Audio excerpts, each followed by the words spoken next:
मौरीग्राम railway station के पास लगी आग में 10 दुकानें जलकर खाक। हावड़ा के मौरीग्राम स्टेशन से सटे इलाके में देर रात आग लग गई। शनिवार रात करीब 11:45 में मौरीग्राम रेलवे स्टेशन के पास एक के बाद एक कई दुकानों में आग लग गई। स्थानीय सूत्रों के मुताबिक आग सबसे पहले रेलवे लाइन के किनारे बनी 2 तेल की दुकानों में लगी। कुछ ही पलों में आग ने भयानक रूप ले लिया और इसकी तेजी के कारण आग आसपास की दुकानों में भी फैल गई। बताया जा रहा है कि आग तेजी से फैली क्योंकि इलाके के कई दुकानें बांस और लकड़ी की बनी हुई थी। आग देखकर इलाके के लोग बाहर भागे और इलाके में दहशत फैल गई। सूचना मिलने के बाद नजीरगंज जांच केंद्र पुलिस मौके पर पहुंची।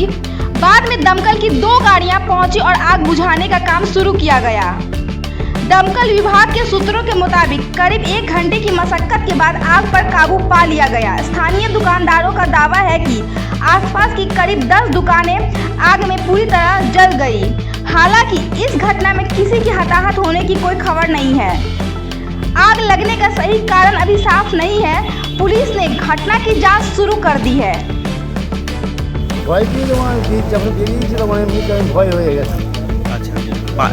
আপনার দোকান উল্টো দিকে তো দোকান তো?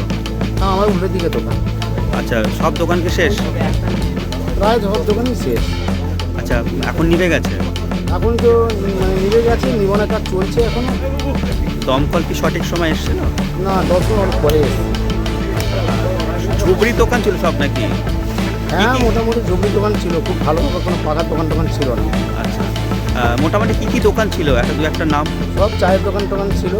আচ্ছা, চায়, আইসক্রিম, ঠান্ডা এইসব দোকান ছিল। আচ্ছা, আর মানে কতক্ষণের মধ্যে পুরো পুড়ে গেল মোটামুটি? কতক্ষণের মধ্যে আমি যখন তো উঠি তখন মোটামুটি কত 12টা মানে একটু বেশি হয়েছে। সবাই তো চেল্লাচিল্লি করছিল, বাইরে বেরালাম, দেখি হু করে আগুন জ্বলছে। আমি তো ভিতরে পাখা চলছে না, আমি বুঝতেই পারিনি। ঠিক আছে, আর কেউ হতাহতি হয়েছে, মানে কেউ মারা টারা গেছে? না, এরকম কিছু খবর নেই। কেউ মারা যায়নি বা দোকান কেউ ছিল না? না, কেউ ছিল না। সব দোকান বন্ধ করে সব বাড়ি? ওইদিকে যারা ছিল এদিকে প্রথম ধরছিল বলে সবাই বেরিয়ে গেছে। আচ্ছা, এখন নেবাচ্ছে দমকল? হ্যাঁ, আপনার দমকল নেবাচ্ছে। দুটো ইঞ্জিন এসছে নাকি? হ্যাঁ, দুটো ইঞ্জিন এসছে। ঠিক, নাম? আপনার নাম? মহাদেব সামন্ত।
না, থাকে না, না, ভিতরে থাকে না।